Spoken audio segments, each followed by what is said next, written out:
విష్ణువర్ధన్ అయితే వాళ్ళ అమ్మ వేదవతి చెప్పినట్లుగా ధరతో పెళ్లి చేసుకోవడానికి సిద్ధమవుతాడు. ఇక ధర అలాగే విష్ణువర్ధన్ పెళ్లి చేసుకోవడానికి గుడిలోనికి వచ్చి గుడిలో పెళ్లి చేసుకుంటూ ఉంటారు.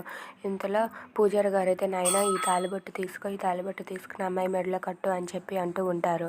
ఆ మాటలకు విష్ణువర్ధన్ అయితే ఆ తాళిబొట్టుని తీసుకొని ధర మెడలో కట్టడానికి సిద్ధమవుతాడు. ఇక విష్ణువర్ధన్కి అయితే అస్సలు ఇష్టం లేకుండా అలా కోపంతో అక్కడ అలా కూర్చొని ఉంటాడు. ఇక ధర అయితే చాలా హ్యాపీగా ఫీల్ అవుతూ విష్ణుతో ఇప్పుడు నాకు పెళ్ళి అయిపోతుంది అని అనుకుంటూ ఉంటుంది. విష్ణువర్ధన్ అయితే ఆ తాళిబొట్టుని పట్టుకొని అలా ఆలోచిస్తూ ఉంటాడు.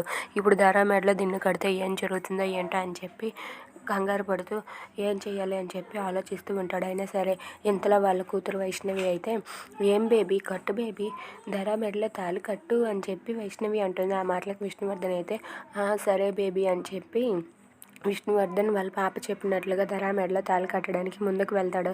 ఇక ధర అయితే అమ్మయ్య నాతో విష్ణు పెళ్లి జరిగిపోయిందని చెప్పి అనుకుంటూ ఉంటుంది. ఇక విష్ణువర్ధన్ అయితే ధర మెడలో తాళి కట్టడానికి ఇలా ముందుకు వెళ్తాడు. ఇక విష్ణు ధర మెడలో తాళి కడతాడా? If you like this video please like, share and subscribe.